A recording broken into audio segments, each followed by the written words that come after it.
Bonjour et merci à tous de m'avoir invité à partager avec vous expériences, points de vue, réflexions sur ce que j'appellerais nos arts et manières de faire en art littéraire dans cette partie du colloque consacrée aux politiques de l'art.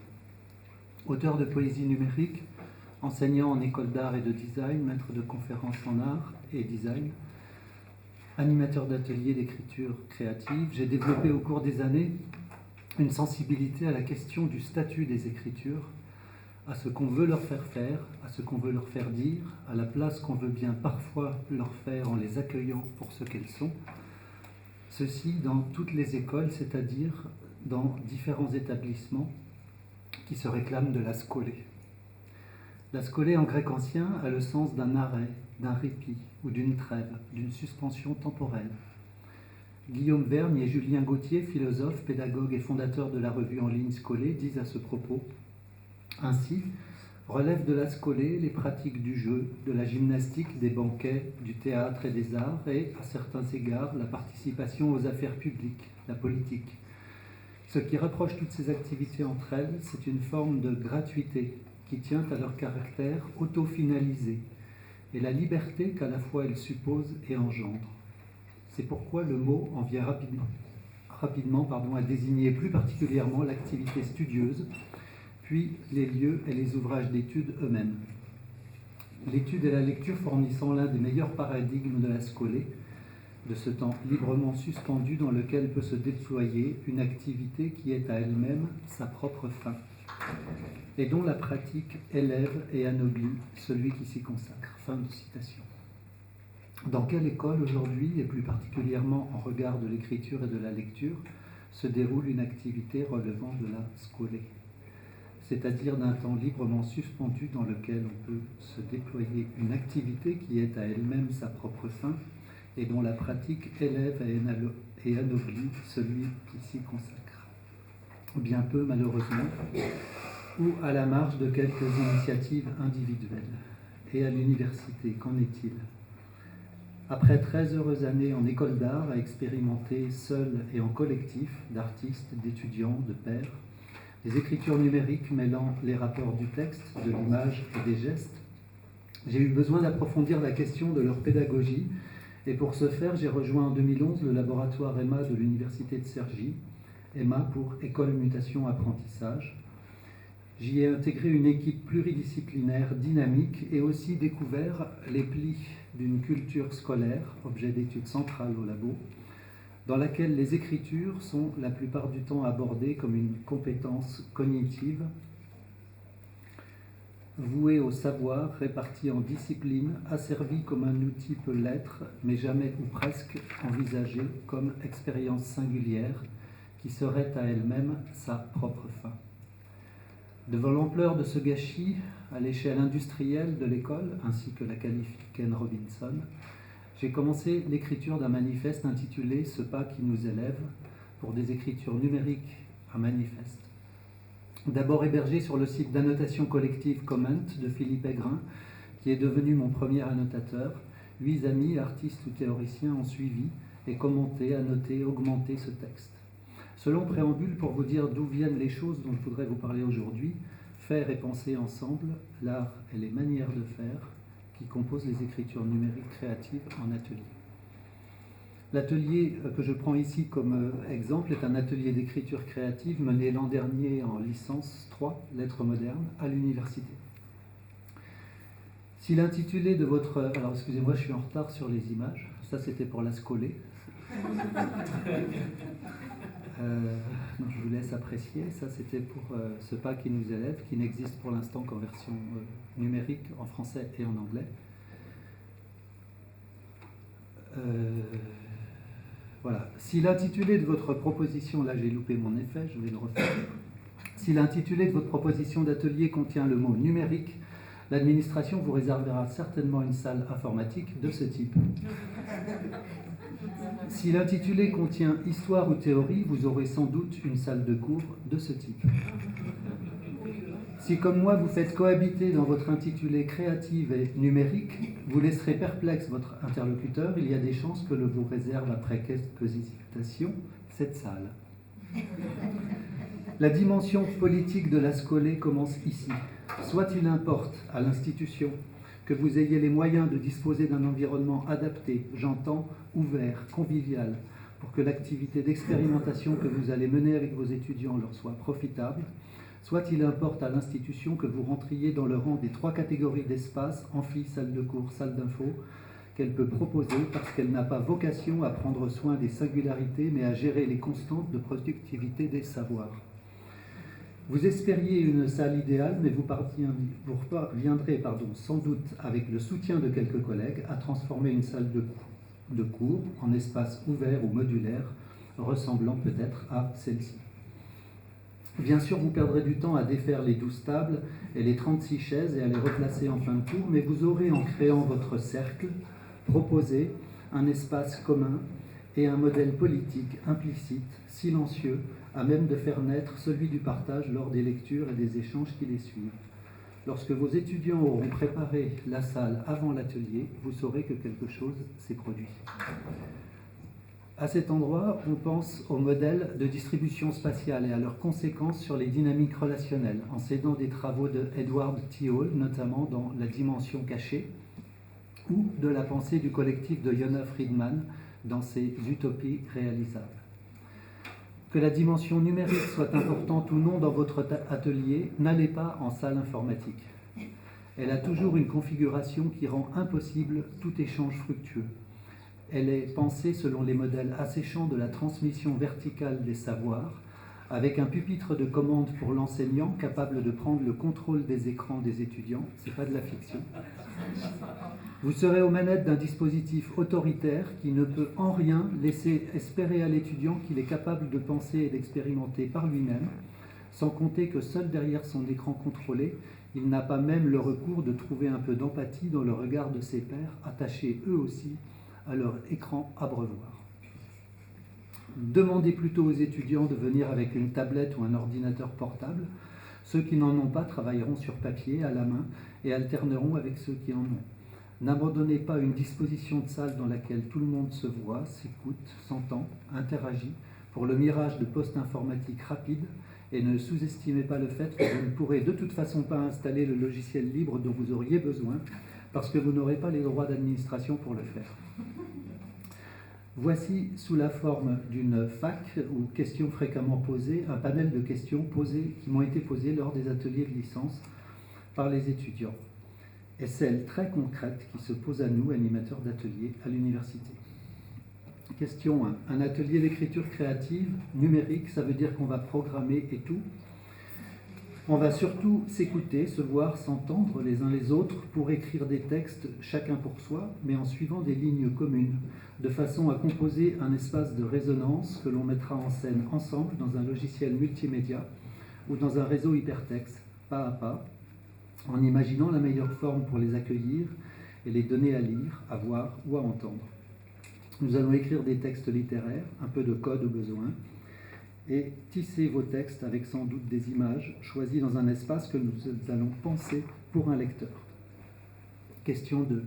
Est-ce qu'on est obligé de rester jusqu'au bout de chaque séance parce que je travaille certains soirs et que l'espace de travail que je vous propose d'investir n'est pas un cours mais un atelier. On y vient pour apprendre, même si incidemment, on n'y vient pas pour apprendre, même si incidemment on apprendra des choses. On y vient pour expérimenter, c'est-à-dire pour oublier ce qu'on connaît ou croit connaître de la langue, pour se livrer à des jeux de construction, de résonance, d'écho, de déconstruction, d'hybridation, d'invention, seul ou à plusieurs. On y vient pour expérimenter, c'est-à-dire pour déconstruire nos certitudes, restant attentif à ce qui peut naître d'inédit, de curieux, de différent, d'intéressant, parce qu'il n'y a pas de méthode. Ou plutôt parce que la méthode consiste à chercher entre soi et les autres, dans cet entre-nous, ce qui peut se hisser à la hauteur d'une expression singulière. Autant dire que pour mener cette activité dans la dynamique d'un groupe, oui, non seulement votre présence et votre engagement sont attendus, mais nécessaires. Ceci dit, si vous travaillez le mardi soir, bien sûr, vous pouvez partir plus tôt. Question 3, j'ai loupé le cours la dernière fois, est-ce que je peux le rattraper? Un atelier ne se rattrape pas vraiment. On peut en faire un autre, pas le revivre, celui où on n'était pas, parce qu'il y avait ce jour-là, avec la consigne d'écriture, les fenêtres de Beausier, par exemple, merci François Bon, merci Pierre Ménard,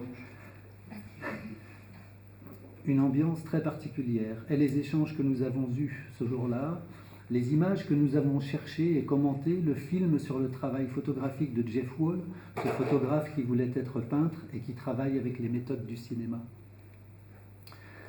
Les textes que nous avons produits et lus, tout cela a fait de cette séance un moment particulier, à l'image de chacun des participants de l'atelier. Bon, voici les textes desquels nous sommes partis, les liens que nous avons suivis. Vous pouvez vous aussi repartir d'eux et écrire votre propre texte avec la consigne proposée. Question 4. Sur quoi porteront les finaux? Oui, en effet, l'évaluation. J'ai reçu une demande de la scolarité pour écrire un sujet sur lequel vous auriez à plancher seul pendant une colle de 3 heures. Je voudrais vous éviter ça, qui est tellement loin de nos façons de faire. Nous nous sommes engagés dans un travail d'atelier, tant individuel que collectif, pour écrire un hypermédia à 22 mains dans lequel je suis moi-même impliqué. Voici la grille d'évaluation que je vous propose d'adopter, et si vous en êtes d'accord, je la proposerai comme mode d'évaluation à la scolarité. Réalisation d'une application multimédia interactive collective mettant en scène les contributions de chacun, chacune sur DVD-ROM, Mac PC. La note pour valider votre enseignement reflètera votre participation, c'est-à-dire engagement, questionnement, votre production, méthode, singularité, et votre dynamique de partage, proposition, collaboration. Question 5. Est-ce qu'on doit prendre une seule sorte de fenêtre ou est-on libre de choisir celle qu'on veut? Le monde qui nous entoure nous offre une très grande variété de fenêtres. On pourrait réfléchir ensemble à ce qui caractérise une fenêtre, à ce qu'elle fait à notre regard, à comment elle a déjà été parcourue, travaillée, en littérature bien sûr, mais aussi en peinture, au cinéma, en photographie, en bande dessinée, dans toutes ces pratiques qui cadrent notre vision. La liste des fenêtres n'est pas exhaustive, tant qu'elle est cohérente et productive, et belle et intéressante. Laissons-la ouverte. Voici quelques captures d'écran du dispositif hypermédia qu'on a réalisé finalement avec les étudiants de licence 3. Ça, c'est l'écran d'entrée.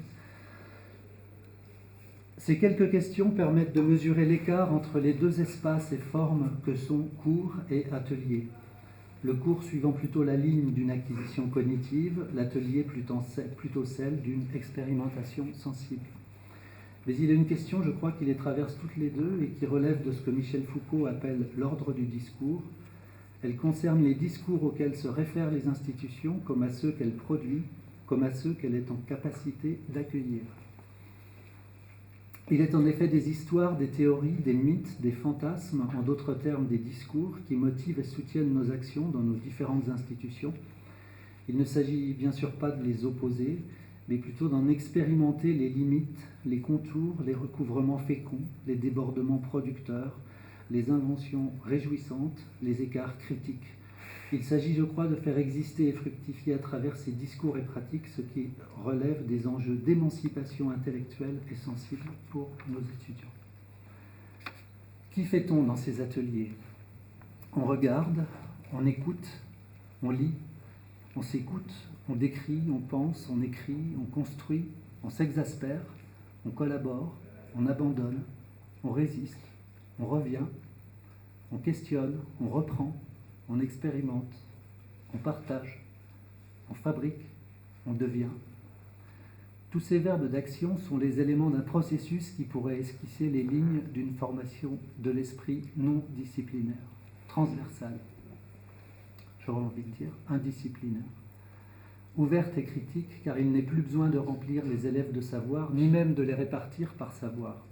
Aujourd'hui, tous sont accessibles en ligne, mais plutôt de créer et de maintenir les conditions du libre exercice de la scolée, qui consiste au geste de la suspension du temps et de la saisie de l'espace créatif qu'elle inaugure. Gilles Deleuze rappelait dans son abécédaire à la lettre A comme animal, et d'une autre façon encore dans sa conférence à la Fémis, qu'est-ce qu'un acte de création? Que la philosophie, comme les sciences, ne sont pas des activités moins créatives que les arts. La créativité n'est pas l'apanage d'une discipline, mais relève d'une dimension anthropologique. Pour qu'elle puisse s'exercer, encore faut-il avoir donné au mot savoir son sens premier de saveur. C'est une question d'exigence esthétique et politique. C'est aujourd'hui une urgence. Car il se pourrait que derrière ce qu'on appelle les écritures numériques créatives, composées de langues, nombres, codes, opèrent les prémices d'une culture singulière à venir. Singulière, c'est-à-dire porteuse d'une façon inouïe d'envisager nos rapports les uns aux autres, à l'économie, au savoir, à la connaissance, au droit, aux arts, à la science, aux techniques, au collectif, à l'amitié, à l'esthétique et aux politiques. Jacques Rancière dit « L'homme est un animal politique parce qu'il est un animal littéraire qui se laisse détourner de sa destination naturelle, entre guillemets, par le pouvoir des mots. Si l'on pense qu'il s'agit dans nos ateliers de faire émerger ce qui n'existe pas encore, alors il nous faut préparer le terreau de ces expressions inédites, en créer les conditions de possibilité. C'est peut-être là l'essentiel de notre tâche. Si l'on pense que l'université comme l'école d'art sont légitimes pour mettre en œuvre la créativité dans des ateliers d'écriture voués à faire émerger et jouer le pouvoir des mots, alors nos questions, cours, théorie, et nos pratiques, ateliers, expérimentations, sont les deux faces actives d'une même quête. Il nous appartient dans nos espaces respectifs ou communs de les faire jouer ensemble. Mon correcteur orthographique, alors que je saisis le mot « ensemble », me propose « sensible ». Ensemble, sensible, j'aime quand les machines deviennent, malgré elles, inventives. Merci.